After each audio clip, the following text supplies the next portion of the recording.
Having us. Thanks for coming.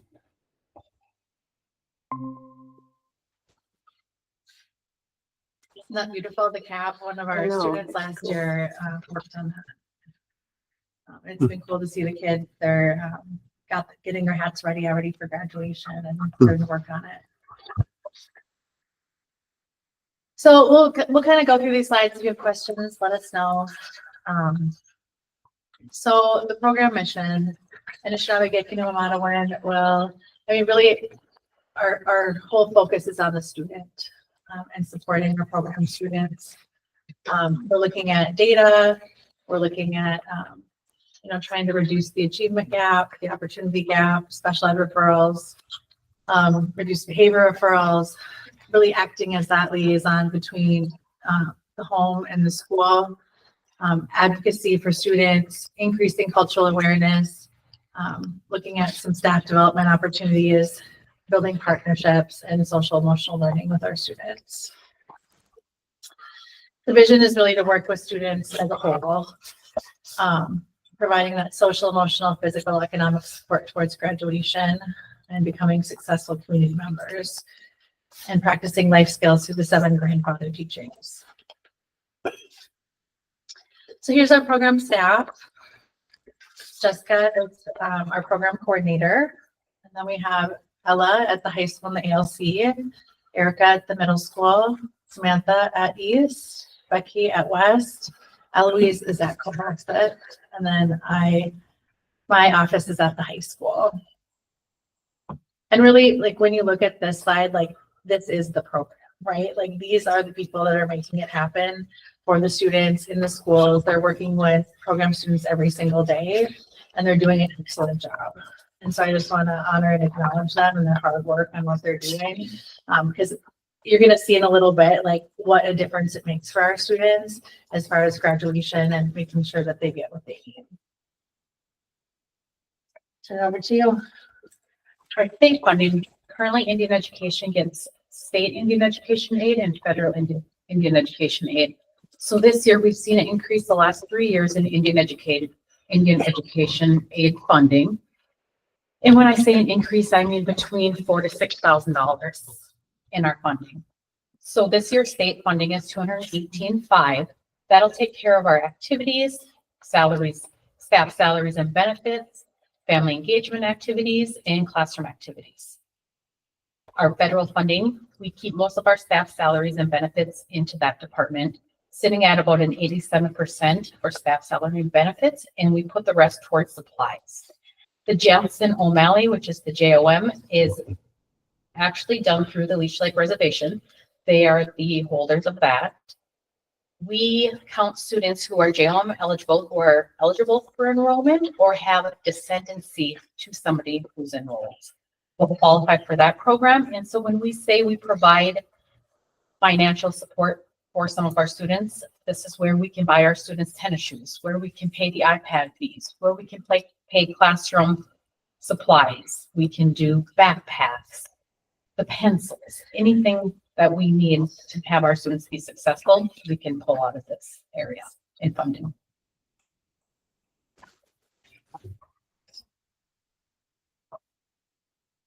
So to be eligible to be in the program or to be listed as one of our program students, if a student is enrolled of a federally recognized tribe or a descendant, grandchild or great-grandchild of an enrolled member. But we really try to include as many students and staff as we can into our activities. And I think it's really awesome just trying to build that support for our students through expanding cultural knowledge and awareness across the district is really important. But this is where, like, the funding comes from, right? Like, all of those numbers, like, come from, like, the student count. And so it's really important that we, our advocates spend a lot of time making sure, and Jessica, like, with the paperwork and kind of doing, like, that background stuff that I think a lot of people don't see, but that's really critical to the program continuing. I think, just if I can jump in, that I don't know that everybody knows about, but we're obviously a member of MREA. MREA was the organization that advocated and lobbied for and got state Indian education funding completely changed. I don't remember what year it was, 6 or 8 years ago, maybe longer, 10 now. They pulled together a committee of school districts that had large numbers of American Indian kids. At that time, we were all fighting for $70,000 Success for the Future grants. Yeah. And you could have it one year and not get it the next. That happened to 318. And it completely changes the program. And so we, as a committee, advocated for a per pupil formula with a baseline. And I remember being in the meeting in Walker and the commissioner saying, this is never going to happen. They'll never do this. And we said, this is what we need to do. And your job's to go do that. And I think Governor Dayton was the governor at the time. And we kind of shot for the moon a little bit and we got it. And so it was a significant change for every district that had American Indian kids in it. This is above and beyond other state That's funding. right. Yep. Mhm. Wow. So when we look at that program budget, Yeah. the state funding, at best, if we got the grant, it would have been $77,000, I think, at the time. And that's where we're able to do so much more with program staff and also depend on it. I mean, it was so hard when you had people from year to year. Yeah, it was bad. Yep. So I think I'm bringing all that up to illustrate, again, how important it is in our advocacy efforts and these groups that we're a part of that can really get things done. And that's something that I'm really proud of that we're able to get done. And with this part too, me and Erica we are nominated for the Minnesota Indian Education Association Board. So we are actually board members on there. And so what we're working with is a couple different foundations and with state MDE Indian Education Department of creating basically hubs of a southern and northern for Indian education so that they can come and be collaborative and we can actually have the baselines for wages, for positions, for all of that comes down the line with funding. Great. So the 377 students, that's K 12 on the student. Yes. How do we compare it to other school districts in the county as far as numbers? We have a pretty high number. Yep. Clear River's right above us. Anywhere around us is sitting much lower than that.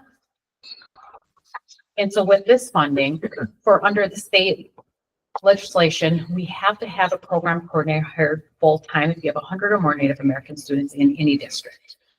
And how we decide to allocate the funding is actually based on the needs of our students. We do needs assessments. We get feedback from our teachers, from our staff, from our community, other Indian education program, and state Indian education with Dr. Harsted. And so that's how we allocate our funding. And how do we want to take our ISD 318? We have an unbelievable staff. We have an unbelievable board. We have an unbelievable admin that has helped guide us along this entire way. We wrote our own curriculum. We utilize our own curriculum for each of our grade levels.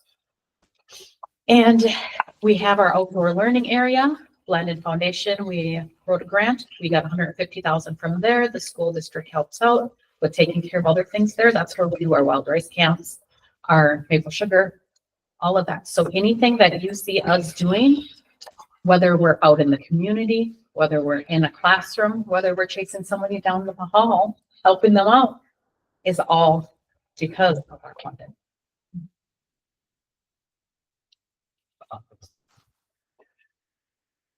Family engagement is a really big part of the program. We host typically quarterly family nights. Join us, like if we're having a family night, please come.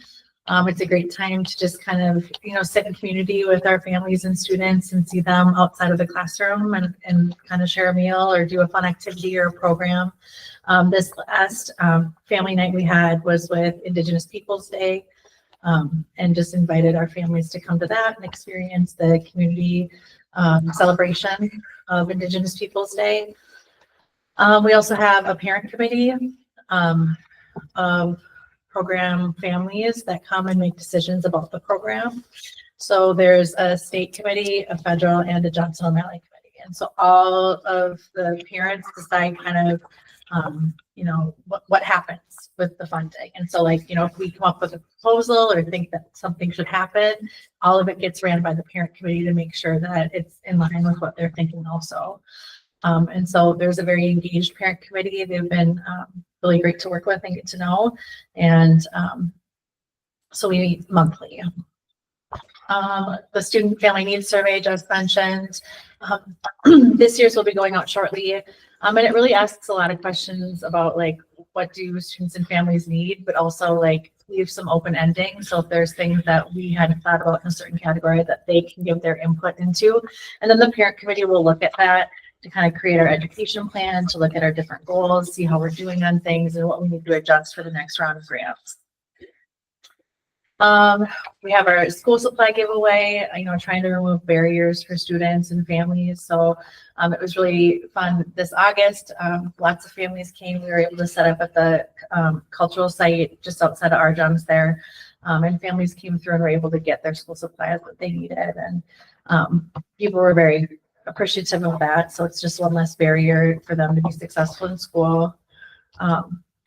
Really, all of the advocates are like homeschool liaisons. So they're meeting parents where they're at. So if a parent, you know, can't get something done or needs a form or needs some sort of help that can help remove a barrier for a student, like the advocates are there reaching out to them, going to the home, meeting them in the community, just really working on families' behalf.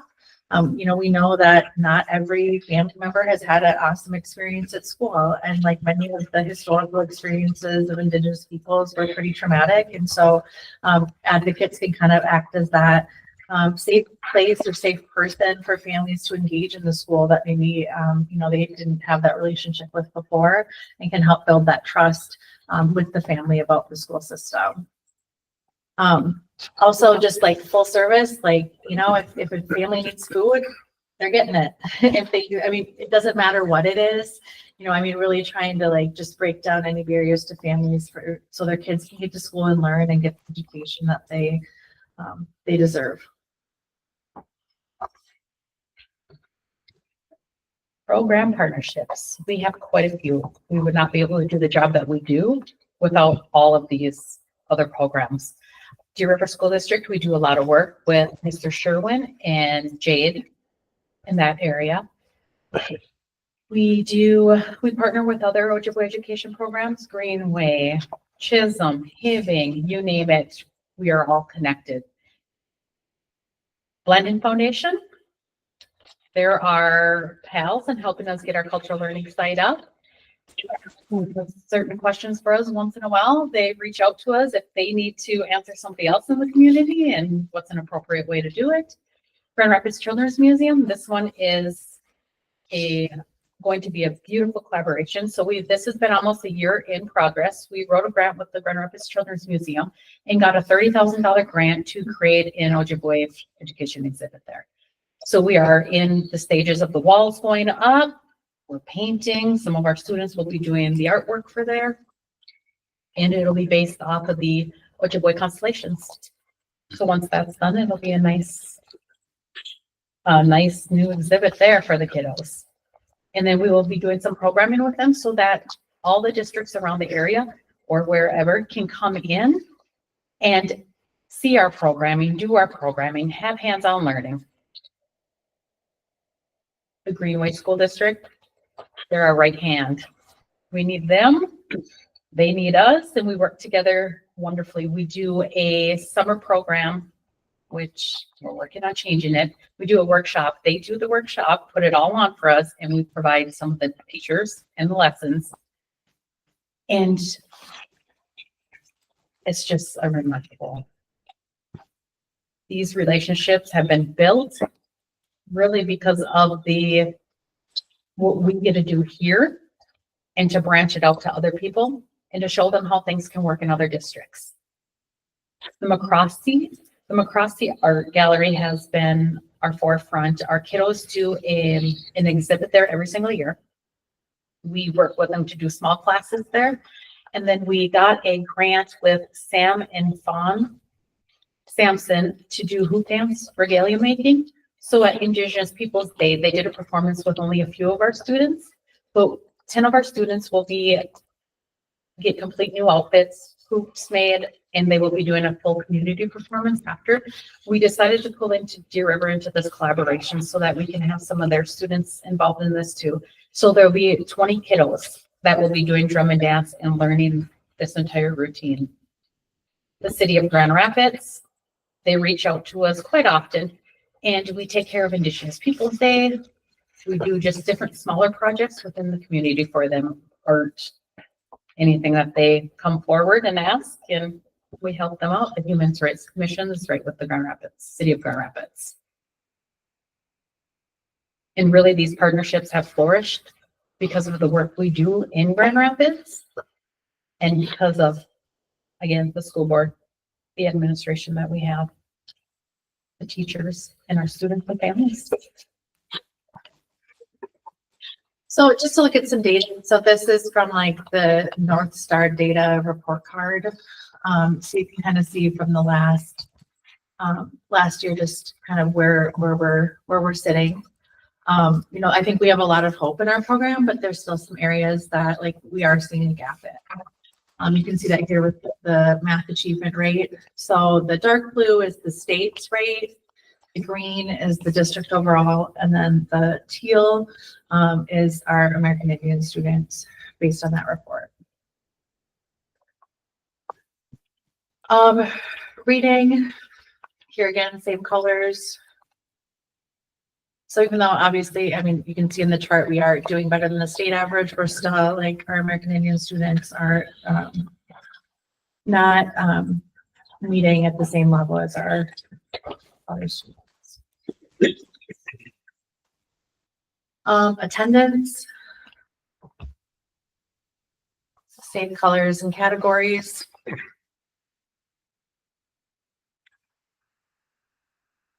And this, That's a good question. Has Yeah. the truant staff attendance in that area? So we really work close with the truancy officers, especially me. So we touch base with families that they have hard engagement with, and we get those kiddos to school. We're picking them up, we're doing whatever. So that's actually a good collaboration with Ross Resources to get that done. And we have seen a better increase in attendance. when we know in schools where students have a relationship and they feel like they belong, that they want to come to school more. And I think that's one area that our program shines is with the advocates, because the students know that their advocate cares for them very much and wants to see them be successful. And it's through those consistent daily relationships that we're seeing that, you know, we're trying to really build that attendance into their habits. So. And then this is our big celebration because our confetti stuff is that like looking at our 4-year graduation rate that actually 93.8% of the students are graduating in that 4-year graduation, which is above the district and state. And I think this is really that testament to the perseverance of the program and how it does make students feel connected.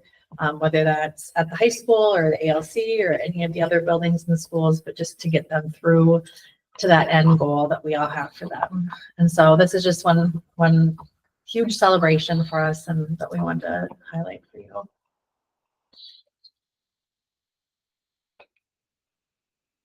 And that 0% dropout, right? Like we don't want our Well, that's students big, dropping yeah. out. Yeah.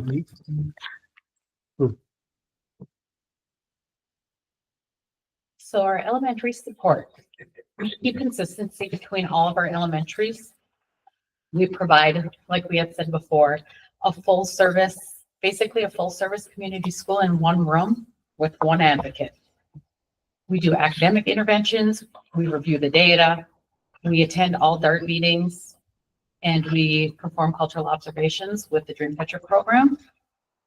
We also do small group instruction and support. So in a week's time period, our student advocates see 100% of our Native American kids in a week's time. And our kiddos are always, if our advocates are gone, prior years, when I'm talking about prior years, when we started rebuilding the program, we would never have to hire subs in. Now we have to make sure we have a replacement sub for our advocates when they're gone. We work with teachers to create lessons that they will eventually feel comfortable teaching in their class. we went to digital learning files so that I created these files that the teachers, we send out to all staff, that they pull up this file, they click on the PowerPoint, they click on the learning activity, and we have it grade-based and meeting to standards for them to work on. And East Elementary, Samantha goes into, we did some pilot programming with our 5th grade classes. They have wrote books on 7 grandfather teachings. They do basically a capstone project for Indian education at the end of every single year. I just want to acknowledge that. So I was at one of the schools a couple of weeks ago, and the teacher was talking about just how valuable it was to be able to talk about, this happened to be Ricing, but they were able to use the resources on Ricing, show them, talk about that, and then they went to visit. And so like these kids had context and could scaffold, which is a principle of learning, like it's scaffold this learning in the hands-on piece to something that they had just learned about in the classroom using the resources that had been created. So it was like, oh, tell me about this. She said it was so great. The kids knew when we got there. So it was, it's really good. And so to go on that some more, we also take our 5th graders, middle school and high schoolers. They come out because with the smaller staff that we have, we go in and do these lessons with these students so that they can come out and take our spot in these areas and teaching for others.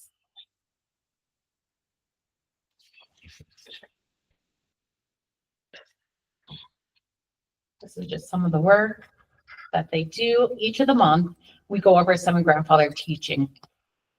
And the curriculum that we created it gives the advocates some of their own leadership building qualities to be able to pick out what activity they want to do in that month. You will still see consistency, but we narrowed it down to like 3-4 projects in the month that they can work on with the students. So every single week, they're working on going over the grandfather teaching, doing an activity, and then we bring in food. And then they also do a food activity every single month. Our middle school. So when we get to the middle school level, we look more at the students' academics. We look at more of that. It's wonderful. So our academics, they come see Erica. She still sees 100% of her students unless they're in 6th grade and have band or choir. So that's when we miss out on them, is when they're in 6th grade and have band or choir, because they don't have a study hall. So students utilize the middle school Indian education room when they have study hall.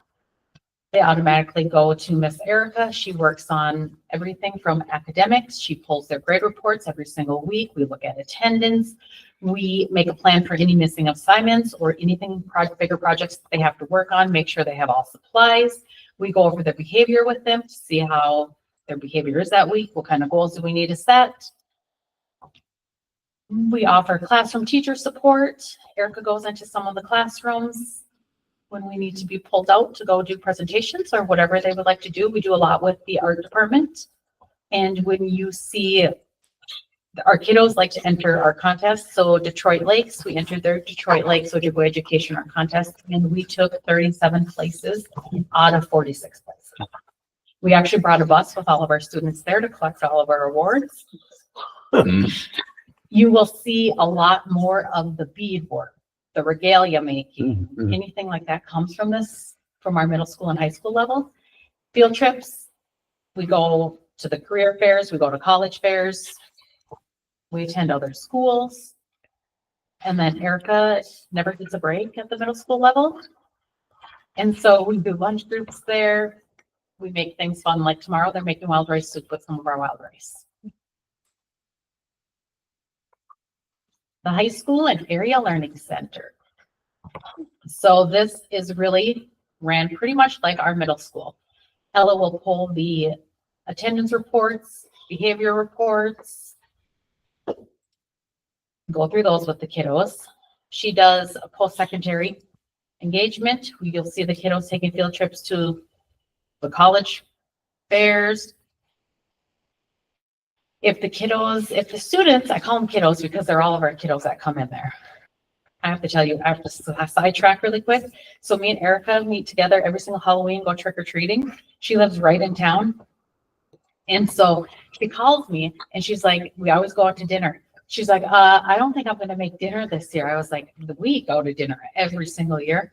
She's like, lifts up her phone, looks behind her. She has like 15 students that found her trick-or-treating, and they're all trick-or-treating together. So that just tells you the kind of relationships our advocates build with our students. We go on these field trips. We have a blast. We also do pre-special education screening at all levels. So before our students are flagged for special education, we'll go in and work with our students and work on different intervention projects, do just whatever we need. If we need to be in the classroom with them, that's where we're at. We help them make it through the day to see where they really need that extra support and help. We have the Foundations of Ojibwe Education elective credit. That is an amazing class. There's 7 students in there right now. These students will work on a project of their choice that they research, educate themselves on, educate their families on, and produce this capstone project for this elective. And one of their requirements are to come out and teach at our Sugar Bush and Wild Rice camps.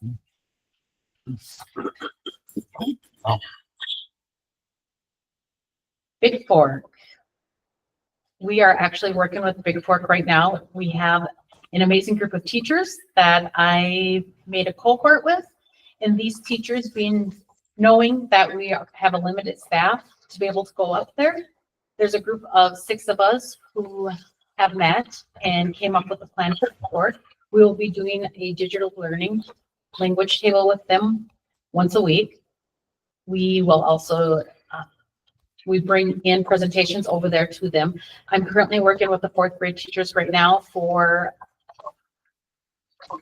to work on a painting mural that they'll be creating and displaying up at the Big Fork School. So even though we're not out there often, we have come away with some new ways to produce programming up there that's effective and won't leave anyone out. And we're looking at school-based there because the school is smaller than here. Yeah. So it'll be full lessons for the full classrooms.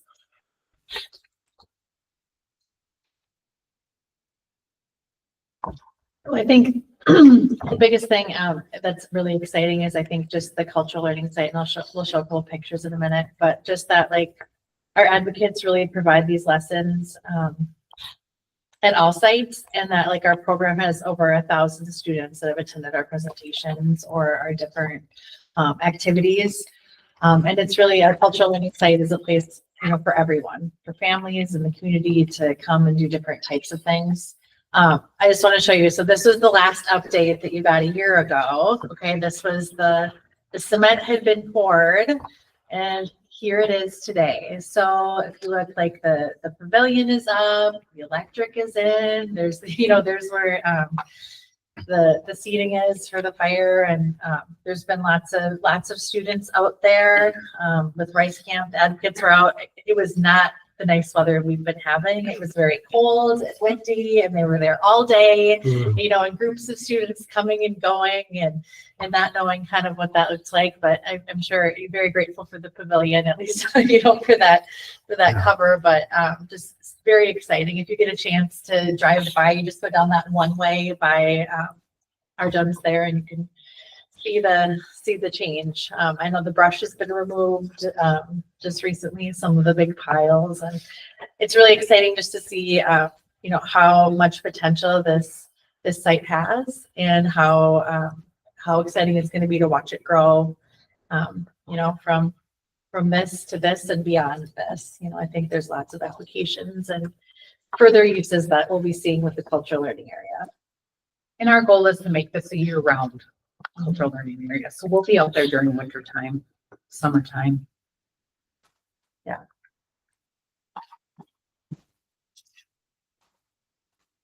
So the celebrations, having the drum at graduation, this was the 3rd year. So that's been awesome. I think they're, To honor our students and all students. Just the elective credit continuing is something that we're really proud of. just those lessons, having rice camp, sugar bush, just being out there and having the students come and kind of have that experiential learning. The Indigenous Peoples Day celebration, the drum and dance, just continuing to academically support our students and partner in the DART process and making sure that our students are having an advocate at the table to make sure that there's no cultural barriers that are or cultural factors that are impacting their ability to engage in the classroom, or misunderstandings, I guess I should say, in the classroom that happen because of cultural factors. Just that family engagement piece is huge. The partnerships, you know, I sit and listen to Jess talk about all this stuff, and it's just like, holy cow, like how do people, like, how do we get that all done in a year or in 5 years? And I think there's just so much to celebrate. And, you know, I think our students are so special, and our advocates see that uniqueness in all of them. And it just really helps us keep the mission, the vision of the program moving ahead. So what are we working on? Still working on things. We do a lot, but there's trying to expand those cultural activities, like Jess said, to year round, looking at some funding opportunities. You know, Jess is really good at talking with people and advocating for the program and the site, and finding those opportunities for continued funding beyond you know, our grant funding. Looking at our staff capacity. What does that look like? Is there some more opportunities as we move ahead with funding to, you know, I mean, could there be someone going up to Big Fork more often, or could there be a, you know, a cultural liaison that's going around between the buildings? You know, what are some of those opportunities moving ahead? You know, building a lacrosse team so that we can have the competition with Deer River. Field trips. So Deer River last year Sherwin started a lacrosse, just practice on Mondays and Wednesdays. So grandma loaded up kiddos and brought them to Deer River every single Monday and Wednesday evenings to go and play. And so right now we have seven males who like to go to lacrosse, go play, and have grandma drive them over there to play every single Monday and Wednesday. Jess spoke about the cultural learning area with the Children's Museum, which will be really exciting. Just we've been focusing on kind of looking at our program directions, you know, with Bruce leaving and kind of the program being in transition with that leadership piece, like looking at, you know, how can we align what we're doing with the strategic directions, where does those things fit, kind of aligning between buildings. You know, a lot of times, like, the advocates they're by themselves. And so, like, trying to find those common threads and those common pieces to really strengthen the program and also strengthen the support that the advocates receive. And then also just looking at, we've been looking at a lot of behavior data now that EduClimber, you know, is being used across the district. And, you know, with the behavior working group, like the data that we're getting is easier to look at than we've ever seen before. And so we're just really kind of looking through that and seeing, like, you know, how are our students doing, you know, with behavior, and are there some areas that we can help educate staff or educate others about culture and how and interactions with students. And of course, that I skipped the continue to create positive community relationships through conversations and programs and activities. And like Jess said, you know, we just appreciate your support and your commitment to our students. You know, I think it goes a long way to have the school board and administration support our program. And I think that's what makes the difference, so that we are able to do all of these things that help our students. Dennis, can I ask that you ensure that if there are opportunities, events that are going on where we as a school board could attend, support, be sure that we know about that. Sometimes it falls off my radar screen and we simply don't know about it. Sounds great. Congratulations on Mark and Matt and I.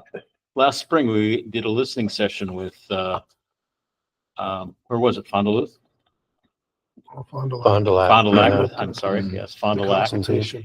And they volunteered, as you know, they volunteered that this program that you put together is one of the leading programs in the state. They were extremely proud of this, and you were to be commended for that. Incredible graduation rate. Amazing. That is really something. Yeah. You show the relationships through the time. Thank So, you. If there was something on your wish list, what would it be? Just one thing. Add at least one more staff. Because it's really the staff that make this program. Our attendance, our staff attendance rate is remarkable. We have to tell them to use their leave times, or if they're sick, to actually stay home and be sick. So where would that person be? That person would be taking care of Big Fork for us. Okay. So that we have that permanent person going out to Big Fork a minimum of once a week. And then taking care of, when we do bigger activities, we don't only include our Indian education students. You come into our rooms and they're like busting out of the seam with all students who want to come in and learn. And because of that, we have made such a better atmosphere for all students. We can walk into the lunchrooms and everybody is saying, hey, we're getting along. We remove those barriers between different lines for all the students. So taking that, and when you come to our activities into the classroom, like Erica's making chicken wild rice soup tomorrow, I guarantee there's going to be about a minimum of 200 kids are going to come through her. Mhm.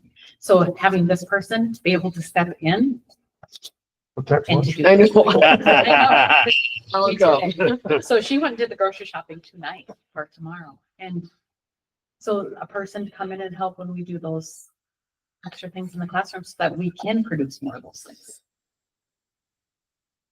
But I think also like from like a district level, like beyond the program, I think it's just about finding opportunities to kind of embed that Indian education for all from the district side of things, that it's not the program's responsibility to make sure that everyone is including that, but that like there's this support and like some resource behind helping teachers and staff implement some of those requirements, and because it's good for kids, you know, and understanding like who our neighbors are and who the people are that are from here, and kind of having those connections. Like I think our advocates do a really good job of that. But like our program funds are pretty tied up in our program students. And so I think there's a lot of opportunity there that other students could have with that district support side of things. Thank you. What about with the outdoor site? Is there more stuff that's gonna happen there? Oh, yes. So what else is going? So me and we're working with an architect. So when we created this, it's actually me and his vision of how this would come about. And when I say we're going to open it year round, they're actually going to be seasons. So we'll have summer, we'll have fall, winter, and spring.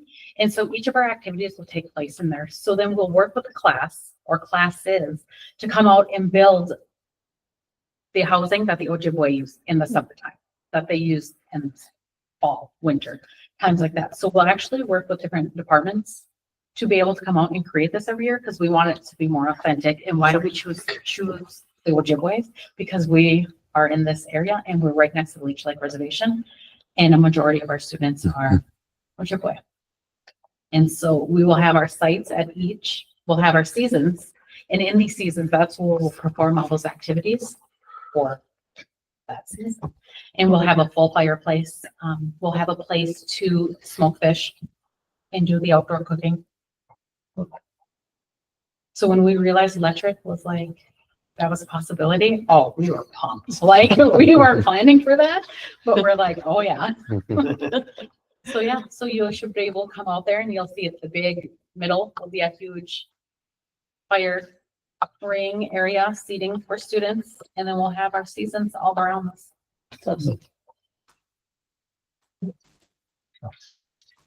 Thank you very much for coming. Well done. Really, really nice presentation.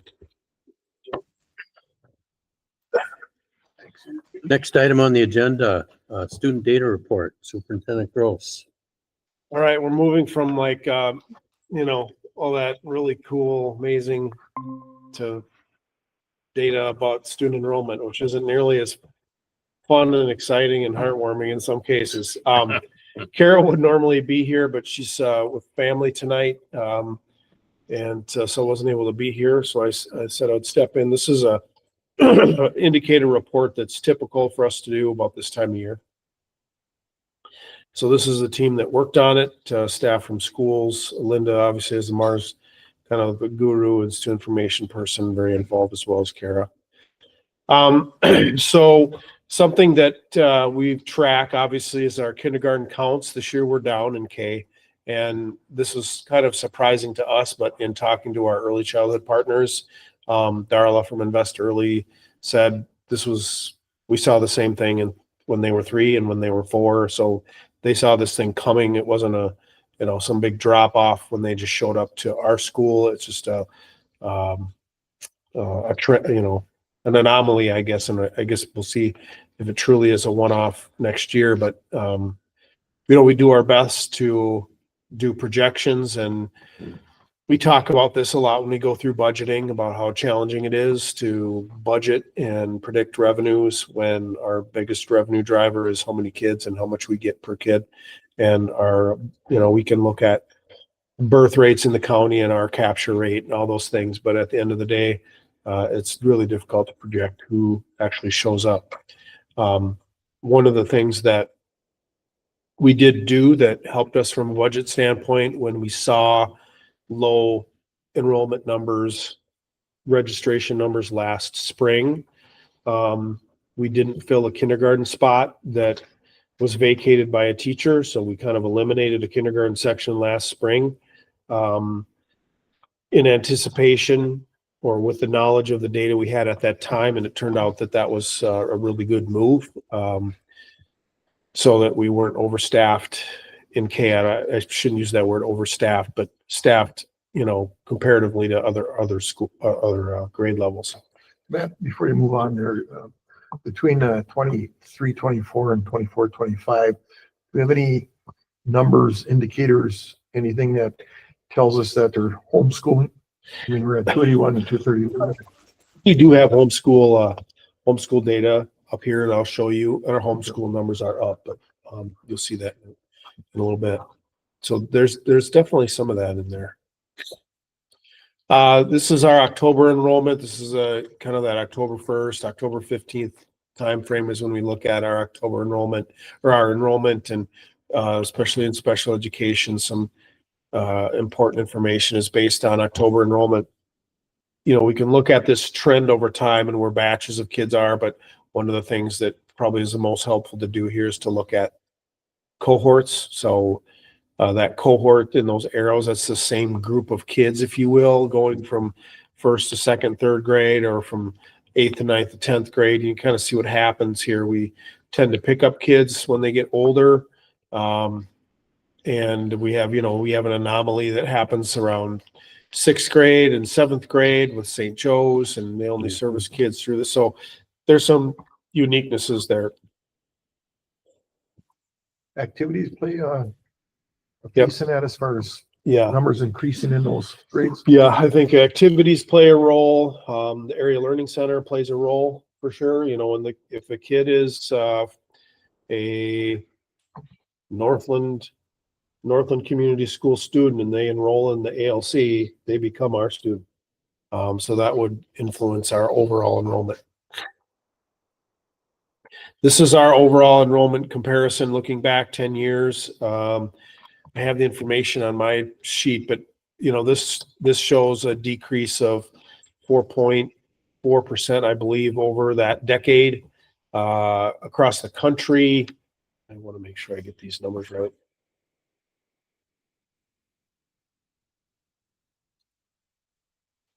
So 4.4% for us. In the country, the decline over that same decade, it's been a trend across our country and across our state.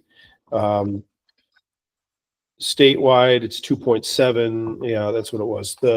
Across the country is 2% over that same decade. Across the state of Minnesota is 2.7%. In rural Minnesota, it's 8%. So we're better than the, kind of the rural average, not as good as the overall state average, but our decline over that decade is 4.4%.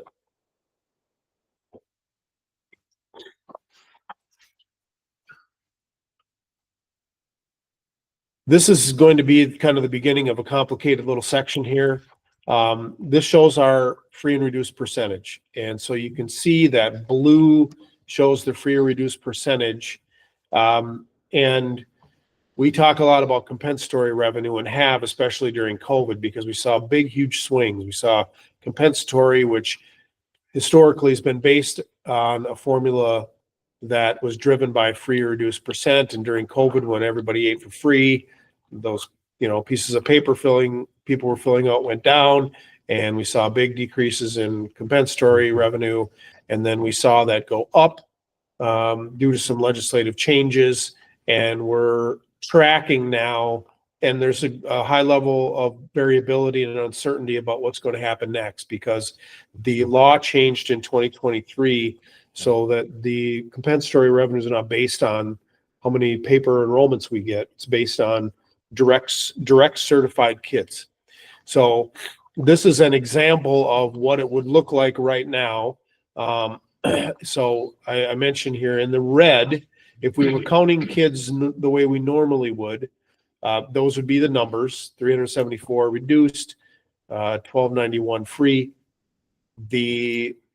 With the new law, instead of 374, we're looking at 255. Instead of 1291, we're looking at 1205, and that has significant revenue implications based on what we know today. What's a direct certified kid? It's a kid that is in a household that receives SNAP, that receives temporary assistance for needy families, food distribution program on Indian reservations, or Medicaid. If they're homeless, foster care, Head Start, or runaway, they're direct certified. So the system changed how we are counting kids, and which to some degree is it's simpler from the standpoint of a process that the state can get data directly from the school or directly from the Minnesota Department of Health, but it also leaves a lot of kids out, obviously. This is the law, and I don't expect you to be able to read it. I mean, your eyes are maybe better than mine, but one of the things that we're not sure about is how this clause in here will play out. So what the state did, they said, we're going to change the formula, but we're going to spend the same amount of money. And so how that money is distributed is going to change. If we just use the calculation only, our compensatory would go down by about 1.7 million if we just use the formula. Because if everybody else or the majority of other districts will just say, if their direct certified numbers went way up, this could happen to us. This would happen to us. If other districts are affected, like if all the districts were affected proportionately, some of the delta between what they spent before and everybody's decreased amount would be redistributed. So it's likely, I would say, that it won't be 1.7 million. It's also likely that it won't be 4.1 million, which is what we're expecting to receive in fiscal 25, the year that we're in. And the reason why those numbers are so big in these last 2 years is because, we all were, as this was moving through, lobbying, saying, you got to hold harmless here. You can't, pull the rug out. And so there was some big hold harmless language in there that helped. But this will affect us. To what degree? It's uncertain, because this kind of looks out a year in advance. Sounds like they're just making a shift of the money based on the new formula. Yeah, I mean, it's a redistribution. It's a redistribution based on, a new formula. And if everybody's formula worked out to be the same, everybody's revenue would be the same. But if you are a district that has a proportionally lesser number of direct certified kids as compared to paper, pencil, free and reduced form kids, then you're going to be, disproportionately hurt more. Is there anything we can capture on the front end map that we're not capturing now that fits into the new mold? Not a lot, because most of this data is coming from the Department of Health or coming from the state, which, I've been saying forever that it's stupid that we have to fill out these forms anyway and send them in, because the state has something called income tax where they know how much everybody makes already. I would have preferred that they use that as their formula because it's very straightforward. And I think predictable and stable and fair. They changed it to something that I don't know is any of those things. So where are they getting their data from? Do we know that? County. The county, County. yep, Department of Health, and then some of it's self-reported if we're reporting, homeless. Homeless is a number that we provide. That's not a huge number, so it doesn't have a giant impact, but most of it's coming from the state So and county. is that, It used to be that you just have poor people, but they wouldn't get any benefit from the county or whatever. That's the chunk we're missing, going ahead. Right, if they're not Yeah. being counted somewhere, yeah, right. Is there any way to capture that or find that out? I don't know. is They'd the, have- is the state cap, is that legislatively set? I mean, is there Yeah, an so inflation this, factor or anything like that? It changes, so for fiscal year 26, so the 25-26 year, it's 839 million roughly. And then for fiscal year 27 and later, it's 857 million. So it goes up by 19 million, 20 million there, 19 million from fiscal 26 to fiscal 27. There's nothing beyond that. So, 2 years out from now, it's stuck at 857 unless there's advocacy around that word and later, Or they can come along and change the law? or they come along, change the law and do it all. Yeah, right. Yep. Do Yep. away with. Yeah. So it's, as I was talking to Kara, like there's a lot of unknown here. What is known clearly is this is another example of how uncertain and variable and difficult it is for school districts like ours. We have to budget based on this. I mean, we have to budget based on this giant set of unknowns, and it's challenging. And again, we don't have the ability to control both sides of the ledger that much. So it's tricky.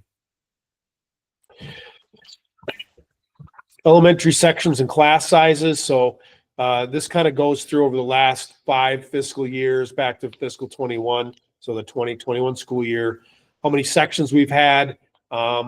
You can see in K from 13 to 10, from 13 to 11, 13 to 10, 12 to 10, 11's across the board in 4th grade, 11's to 10 in 5th grade. And then you can see the corresponding class sizes go up in those bars on the bottom, as you'd expect. And our strategy had been that we're going to try to keep them as low as we can in the primary grades, especially K and 1. And there are consequences if you're pushing that side of the toothpaste tube. And we can add 6th grade on here too. Their numbers are in the 30s. So we've seen those climb though in those upper elementary grades. Now, again, one of the things that, I'd say the primary reason why we made the grade level building change so that we can manage these and we don't have one school that's at 23.8 and one school that's at 27.8. We can manage those reductions. And like I said, the decision we made last spring with kindergarten was a perfect example. If we were going to if we were going to eliminate a kindergarten section previous to this fall, when we had two buildings, we would have had to decide, well, which building is that K section going to come out of? And we would have had a difficult time sort of managing where the, which K section was which and which one was going to be bigger than the other one. We didn't have to do that. And correspondingly, we had a vacancy in third grade that we filled so that we could manage that. And it wasn't which building is going to get the third grade section. It was the third grade building's going to get the third grade section. And that enabled us to manage that third grade class size. So it's that decision is less about some giant cost savings as it is about the ability to manage these class sizes and, in the future as well. And we'll be making some adjustments, this spring as we're looking at these cohorts go through. So for instance, we have this first grade to second grade. That'll be a dynamic that we need to look at as far as numbers, and that third to fourth grade dynamic will be an interesting to watch. We've got 10 sections of third. We've got 11 sections of fourth. Will we need that many? How many will we need? So there'll be probably some moving around as we go through there. But class sizes have increased. Historically, I wouldn't say that we're at historic levels. I wouldn't say that we're at,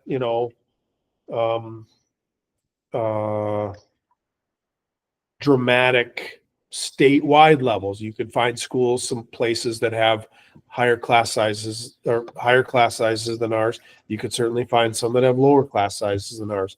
And I'm not saying any of that to say that any one of these sections and any one of these classrooms is easy. None. It's all hard work. It's all hard work. I think the other piece, man, just change is difficult at times. Making a change, right? From Yeah. what we used to do to moving to something new and get that piece too. But that's the reality that we're in. The feedback I've received from staff in general on the grade level change has been very positive, to be able to be in a hallway with, this larger, all of your peers in that group. And it's also made it easier to pull in the Big Forks and the Cohassets because there's less kind of connection points to make. So I think that part of it's been positive. At the high school, again, the high school gets complicated when we start talking about the area learning center. One of the things we get asked is, what happens to kids when they move in and move out? Where do they go? I think it's easy to want kind of a smoking gun when kids go somewhere. And the reality is it kind of ends up being spread out, that these codes at the bottom, that's what Linda uses. Where do they go? And that's, they went to a different school somewhere. You can see moving outside of the state, transferred but didn't move. Each one of these columns kind of has a few kids in it. Then the top one that's larger there in that L99 is, the kind of a shift to a different district somewhere. So prior to open enrollment, did we make an assumption? Did we have a lot of students move from district to district prior to open enrollment? No, like before it was made legal in the state. Right. Yeah, no. Right, no. This is similar data for Big Fork High School enrollment. Not as much moving around, and I think part of that's geography, part of it's options, things like that. But most of those students, if they're going to go somewhere in Big Fork, this year it's been to PSEL, not to a different school district. Something that we talk about, and when I'm out doing my community meetings, I talk about is just the unique nature of our school district. I mean, look at how weirdly shaped that is. Look at how large it is. Look at how spread out it is. Look at the fact that if you're north on Winnie, you're driving through a school district to get here. I think it's lost on a lot of people that we border, was it a dozen school districts there? And, you know, we have a large border with Hibbing. We have the largest, linear border with Nashwauk-Keewatin than any other school district. I mean, it's just kind of an interesting dynamic, and it adds to the complexity, it adds to the cost, it adds to a lot of uniqueness to our school district. So this is open enrollment, and there's a lot of nuggets in here and interesting information, I think. So again, casting a look back 10 years. Last year, we had the highest number of open enrolled in students that we've had in a decade by about 10%. 727 kids open enrolling in. We also had a relatively high number of kids open enroll out. But if you look at timing, in that 14-15 school year all the way through 19-20, we were in the 440s, 450s, 480s, and then all of a sudden we jump up by 50, 60. Well, there was a significant increase in online learning providers in that 2021 school year during COVID. And a number of those providers have stuck around. So it's been easier. Districts have gotten better at it. Kids have gotten better at it. So we're seeing the impact of that. And it's a decision and a discussion for our own school district. What is our response to that? We certainly partner. We helped start an online school in 2005, knowing that, 20 years ago, knowing this was going to be part of the dynamic. But that's still that, when a kid goes to Infinity Online, we're still losing revenue. It's cheaper because we have a tuition agreement than if they were to open enroll out to Minnesota Virtual Academy or Houston Online. So it's cheaper than that. But, Hibbing, I know, started an online high school this fall or last fall to sort of fight back against, give those local kids an option to stay home and keep all that revenue. So it's a discussion that we need to look at here, and how does that fit with Infinity Online? Does it not? What's our best response to that? Do we focus on the 727 and drawing kids in and keeping kids that are ours? I mean, but if you think about that number, 18% of our enrollment comes from kids not in our school district. I think it says something. I think it means something. And I think the fact that it's higher last year than it's been in a decade, and that's in a fifth year of making reductions. People are seeing something here that's valuable to them. And I think it's worth acknowledging. Did we ever ask the question, Matt, of the student or of the parents, why here? I don't know that we ask the ones that are coming here that question. Might be interesting. Yeah. We used to talk to ninth graders that were coming in, and ninth grade is when a lot of kids do actually shift over for activities. But one of the answers we got a lot was curricular offerings. And of course, one of the hard things is when you do reductions, you lose curricular offerings. So I think it'd be worthwhile if we could ask that question and gather that data, and if it's something to tell a story on why they're coming, right? Whether it's activities, whether it's academics, it's something that we have that somebody else doesn't have. And the community aspect of it, I think it's a good story to tell. There's I'm not too sure which year it was, but it might be in 21. We closed Squaw Lake. Oh, that would have been like, It wasn't 21 then. It was, it would have been like Oh. 16, 17. I bet. Okay. Yeah. actually, Squaw Lake was closed before I come on board. Oh, okay. So at least 12 years ago. Yeah.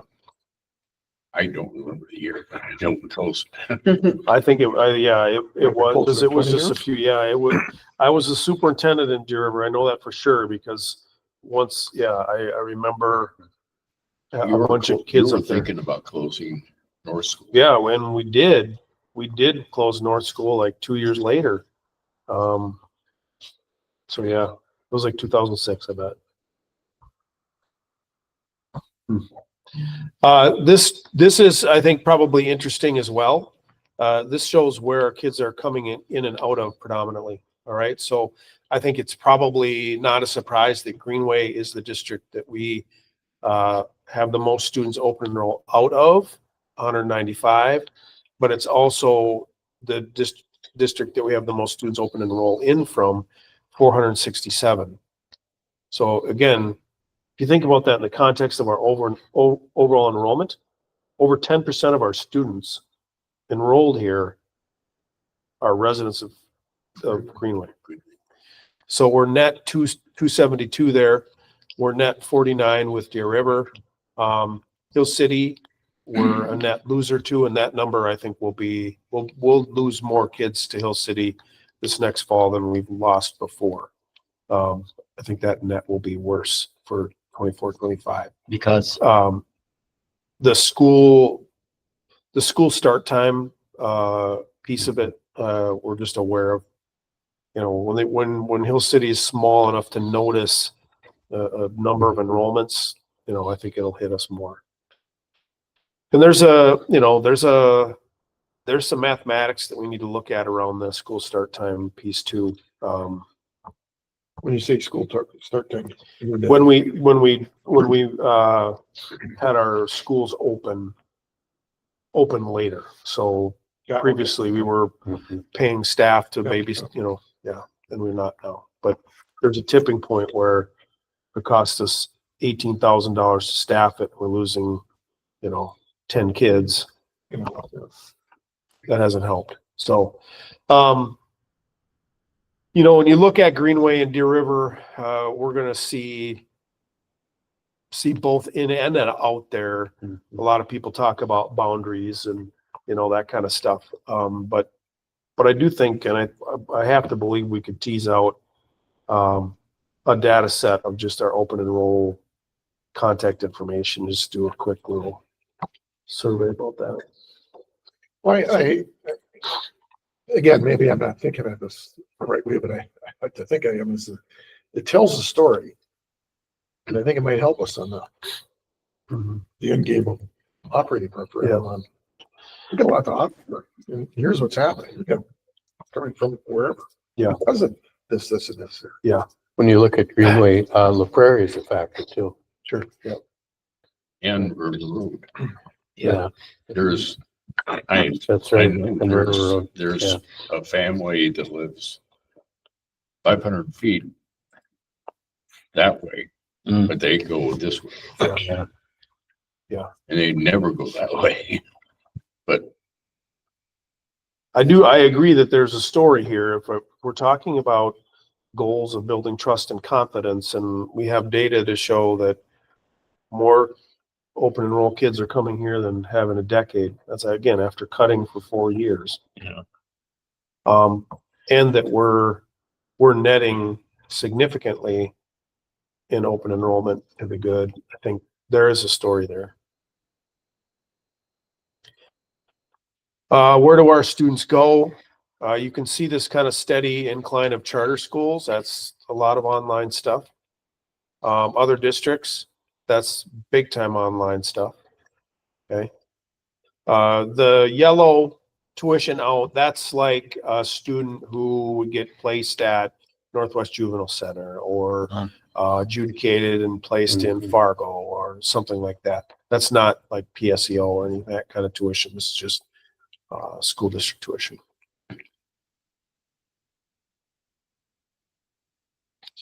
Here's Pat, your question about homeschool enrollment trends. Homeschool, you can see up, was that 35 from last year? I think some of that had to do with school starting. I think some of it had to do with the grade levels reorganizing. But you can see back in 2021, we were up this high too. It's kind of a volatile number. I also think it's puts a societal piece right now. And there are a lot of organizations promoting and catering to people that are interested in doing this.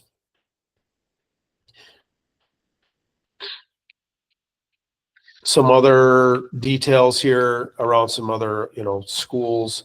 Lighthouse Academy is not technically homeschool in St. Joe's, but we wanted to show you that as well alongside homeschool.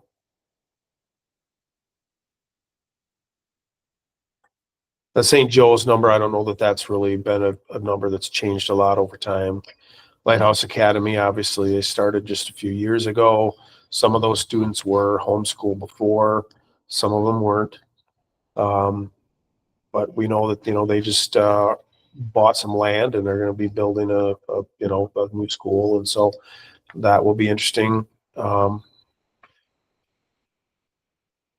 Lake Academy is kind of just started up and very niche, I would say.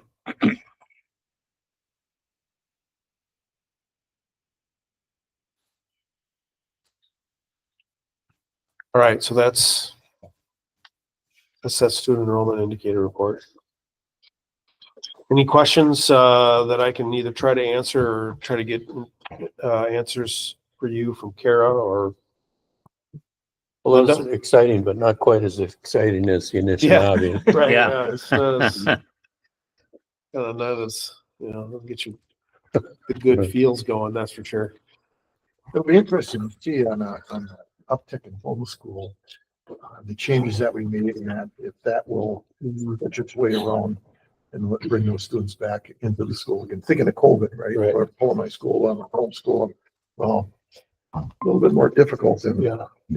it's easy to see I'm in a homeschool. Well, now you got the responsibility to do it. Right? Just wish we had more predictability for our numbers. That's, Kara's got to be beside herself. Or being responsible in educating kids. I can't disagree with you on that. Really, I mean, you think about all the variables that you're dealing with, just from the budget perspective, based on formulas. Yeah. You coming to school this year in Grand Rapids Park or not? Well, I don't know where I'm going yet. And that's just ludicrous. Thank you. A lot of numbers. Yeah, that's for sure. We won't talk about vouchers tonight. You don't want to get me started on that.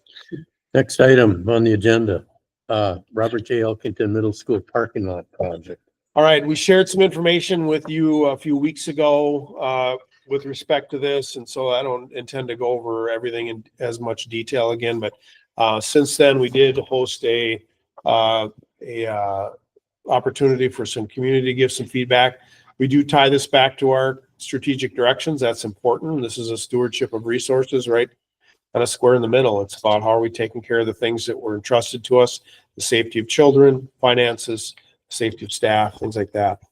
I shared this information with them and I put together a quick video too and sent out as a recap in my newsletter. I think people forget that this building was built over 20 years ago. That means it was designed probably 23 years ago. And it's changed a lot in the last 20 years about, what kids go there. And I thought this was interesting too. I added this. This was the pickup and drop off designation that was designed. That's how things were designed then. That isn't a function of, anything other than that's just how schools were designed then. This is how they're designed now, with a lot more attention paid to pick up and drop off. And then as well, on the left, you don't see the separation of buses and other vehicles. On the right-hand side, you do. That's just a normal design procedure now. It just wasn't then. So we kind of have these constraints we're inheriting. These were the concerns that led us to this. I shared this with the families the other night. Safety, too many crosswalks, disability accessible spots, traffic flow, things like that. We talked about this previously. Lots of studies were done. I shared this information with you before. It's interesting to dig through files as a superintendent to go back and look and say, oh, this person looked at it. Oh, this person also looked at it. Oh, and this person, it's been studied a lot. $470,000 grant award. We talked about this. The proposed design, this is what we went over the other night, and I tried to make it as plain as possible. This is a significant change, probably the most significant change. This becomes a one-way. I think I'll talk about it here, one of the things that came up as we were meeting, this was great feedback from the group that was there. We probably had 16 people there. At the top, so in the yellow bar that's kind of running left to right there, that's right along the tennis courts. The plan design was for that to be an area where parents would drop off their kids. They'd get out of their vehicle, get on that yellow sidewalk or whatever right there, and walk around and, you know, to the clockwise, I guess. And that required some regrading of that lot and also the installation of a wall there because of that regrading and its effect on the sidewalk. And the parents were like, nobody's going to do that. Nobody's going to drop their kids off there. No. So if you look at that, what would be the southwest corner there, up where that little light or where the image is, the sign image, I suppose. They're like, nobody's going to drop their kid off there and have them walk all the way around. Nobody's going to do that. And so it was this great opportunity to be like, well, if nobody's going to do that, why would we spend this money reshaping this parking lot and putting a wall there? We'll just be spending money that we don't need to spend there. So super helpful feedback from that group. Kind of put some things in perspective. It all looks good on paper, but when you start talking about behavior and what behavior we can influence and what behavior we're just really not going to be able to influence, you start relooking at things. This was the crosswalk. This is the place where all the kids will cross, and that's a significant safety improvement, especially when you consider the fact that they won't be walking across parent vehicle traffic there. There won't be parent vehicle traffic in that crosswalk. So there'll be very few vehicles that come through there because that all is a one-way, bus only, special ed vehicle only, just very little traffic there. Bus flow comes down there. Another one of the things that was, I'm getting ahead of myself, so maybe I'll just breeze through when I get to it. One of the other things that was shared at the feedback was we're not using this bus chute. That's what they call it, I guess. We're not using that bus chute very much. And part of the reason is that depending, Pat, you're a driver, you can tell me if I'm wrong, but currently if you're a driver and you're coming around, you have to enter parent traffic, come around that island to get out of down that bus chute. And that's not easy. It backs things up. And so, and they're having to make that. So in the future, because that bus traffic doesn't intermingle with the parent traffic anymore, coming around there and getting out that chute will be simpler. The other problem that they talked about being significant, and you can't see it if you look where it says stop sharing up there, that button above, up near there to the left really is where bus traffic and vehicle traffic collides as well. Not collides, but intermingles. We don't want collisions. But where there's conflict there because buses are coming out of that lot, taking a left, and that's holding up traffic. And so that's another place where the parents were like, that has to change if this is really gonna make a change. And so I talked to Greg about that today, and between really requiring that bus chute to get used more and pushing bus traffic out on Ridgewood to the north, we feel like we can limit the amount of interaction between buses and vehicle traffic up there on 8th. What do you think of that? I can't disagree with that. Anything you said there. It's just amazing to me. And I get a lot of credit to the pairs that are out there directing traffic and stuff that nobody has gotten hit there in the morning and in the afternoon, more so in the morning on the drop off side. It's just, I don't know. Yeah. Crisscrossing and Holding up, and I've seen it so many times with this para. She's standing in front of these vehicles that want to get by her so these buses can come out, and I'm just like, man, oh man. So this really it eliminates the need for us to probably have 2 or 3 pairs out there, and 2 or 3 pairs in spots that are just precarious. This is also something that we revisited the other night. It was in the design. It's not something we feel like is going to get utilized, and it's not worth spending money on, but it's all these bus only spots. We just don't have a need for those. So we'll probably eliminate that, save that money. And And if we need to make some improvements with grant funds to 11th Street, which runs along the fifth grade wing, so call it that, but we can use that money there. This is the disability accessible spots right in front of the apron. It's the same number that we have now. I counted, and that's the number that's appropriate for us to have. David did a good job of kind of like, what about, and these spots will only be for people accessing the building. Our special ed students get dropped off to the right. So this isn't a place where we need to count those in our overall count. Currently, our accessible spots in the morning or in the pickup, afternoon, they're completely unusable because they're covered up by people parked essentially. So these will be accessible completely and closer. So we hear about that. We hear about that every year. They're too far away. I can't even get my vehicle in and out of them because I'm blocked. Neither of those things should happen anymore. So we got good feedback from people on those things. This in and out disappears. The only way to get in and out of that, but there's two ways to get in and out of that lot. One is to the south and west at the top. There, and then in the north and east at the bottom right, kind of, there is a way to get out there, but that'll be gated. But like on the weekend, if we have a big tournament, we're not really concerned about in and out flow. We could open that gate. Plus, if you're a visitor and you're not sure how to get to that handicap spot area, you could still get in there and get to those spots without causing a problem. So, but that gate will be shut probably 97% of the time. This was what I talked about that we changed up here after the feedback we got from our community. So that was really super helpful. There was a group that came and they had done some thinking ahead of time. They came to that meeting ready to share some things. And so that was really good. I was really grateful for that.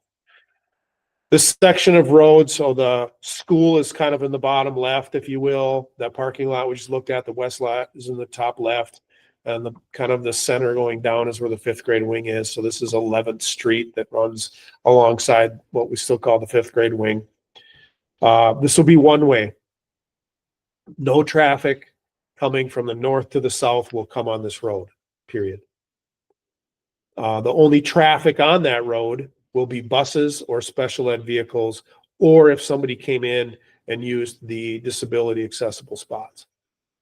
They're the only vehicles that would be there. So again, those would also only be the only vehicles that would be coming across that crosswalk. So the number of vehicles coming across there is just going to go way down, making that crosswalk way safer. Over here, traffic will come in from Ridgewood, and this happens now. Parents are dropping off on 11th Street. In general, the big kind of the big saying, if you're coming from the south, you're going to have to leave the south. If you come in on the north, you're going to have to leave to the north. Our focus in communication, we sent out communication multiple times to our current parents, the ones that are currently using the lots, that are most familiar with how it's working now. Because again, if you go back even 2 years ago, the traffic dynamic, the number of students riding buses was different. The number of students we had was different. If you go back 5 years, there was a fifth grade there, which we don't have anymore. So we were focused on the parents that are currently have kids there or that will. I went through this. I mentioned we did a structured feedback session. This was what they appreciated about what we had come up with. You know, there were a lot of acknowledgments like this is going to be better, even if it doesn't work perfectly. It's going to be better than what we're doing. It's going to be safer than what we're doing. They appreciated the one way. They appreciated buses being separate from the vehicle traffic, and they appreciated the location and number of disability parking spots and how that was going to work for them, that they were going to be accessible. Because having enough of them is one thing, people being able to use them is another. Popular concerns, training, communication, and accountability. I didn't know that this had happened, but I'm not surprised. One of the parents was like, I don't know if you knew this, but Mr. Martinson went up on the roof of West Rapids Elementary and this was back when we opened those buildings, took video, had staff come in with their vehicles and basically said, parents, don't do this instead, to help demonstrate how that pickup and drop off was supposed to work. And the people in the room were like, that was super helpful. In 30 seconds, I could see exactly what it was that we were supposed to do. And, you know, in retrospect, thinking about this fall, that would have been super helpful at East where we had a lot of friction because people didn't know what we wanted them to do. And so they were like, you got to make sure that people know how you want us to use this space. We need to communicate. And if somebody's not doing what they're supposed to do, there needs to be some accountability. And I'll throw another bone to Sean. He's also one that's not afraid to say, just a reminder, parents, make sure you're doing this, not this. So some of those reminders, and you know, like anything, 99.9% of the people are doing exactly and want to do exactly what we need them to do. Makes it better for everybody. Matt, But with that being said, that's something that to put out every fall. yeah, Create that video Right. for each school. yeah, Put it out there, whether it's on the website Yeah. or whatever the case may be. yeah. And once you have it, you can kind of keep Yeah. using it, right? And update That's it. the thing. Yeah. Just a sidebar. It's working at high school. Yeah. In the morning, parent drop off and buses coming and dropping students. I mean, that is true. People don't get educated about that when they're dropping off Right. their kids. Right. Sometimes they don't do it all the time, so they Right. don't know when Right. they're in there. Right. It's just a matter of telling Yep. people what you want them to do. I was, you know, and people get into the new routines and then all of a sudden, I know they emptied out West last week in 10 minutes. I mean, that took 55 minutes the first week of school. So that's how much things can change if we just get into routines. The faster we can help people get into routines. And, you know, it's just, So Matt, with the feedback that you got, obviously you're going to create a new drawing in this. So Yeah. Yep. Are you thinking about pushing that back out to the people, saying based on your feedback? Yeah. Here's what the design looks like now. Yeah, we got all the contact information. We'll put it back out there, and that was good. So bus traffic and flow, still concerns, like I said, about the bus chute, about the eighth Avenue interaction. Yep. The effect of traffic on 11th Avenue, 11th Street and 8th. There will be, you know, you don't move that many people around and not have it change the dynamics. And so it's like, well, if we squeeze this over here, what's going to happen between the middle school and East, how that will change. And then continued congestion in the lot and parent cooperation, kind of like how much, like, is this really going to fix it kind of thing. People want it to, they believe it will help, but you know, it's kind of like I've been saying from the beginning, we got this grant, kind of get one shot at this. Yeah. I want to get Get it right. right. You know, I think everybody's kind of in that same place. Or as close to right as As close to right as we can get. Because it's never going to be right. Right. That's true. That's true. I was on the slope. Yeah. Going where it is now, it's gonna stay there On the back of the parking lot? because the tennis courts are gonna stay. They're going to stay there. Did Dan say anything about cars with ice? I have heard about cars sliding in there because the grade in that parking lot, it's 5 or 6 feet from the bottom to the top curb. It's 6 feet over however long that is. It's significant how steep it is. But I have heard that the cars in the wintertime will They, slide. Need a little more sand in the Get some parking more lot. sand in the parking lot, yeah. So we're updating documents. Like I said, we have to submit the plan to state for review. That's typical. It'll come to you to approve the bid. So you'll kind of see it one last time before we release it. It'll go out to bid here this winter. Bid opening in March, hopefully maybe even a little bit sooner than that if we can, late February. And then construction next summer. the tennis courts minus a pickleball court. Is- Yeah, Okay. those. The other thing that it was gonna do, the previous design, it was gonna complicate getting in there for our people in wheelchairs, and leaving it will make that simpler. We'll still connect the sidewalk that runs alongside the tennis courts, and we'll have to go back probably, I don't know, 50 feet so that we can gradually connect with the sidewalk that will run east and west on the north side of the parking lot, but it'll be a lot less significant than, carving out putting in a wall, that kind of stuff. So some money savings there, some money savings in that bus only area. And there would be some margin between the grant and the cost, but we have some bond proceeds from our other projects that we can use to offset this, so we won't have to use, general fund money. When is, safe schools grant dollars need to be expended by? I don't know the date. I know Joe from Widseth's been watching that, so we're still good. But I don't know that, like, spend by date for sure.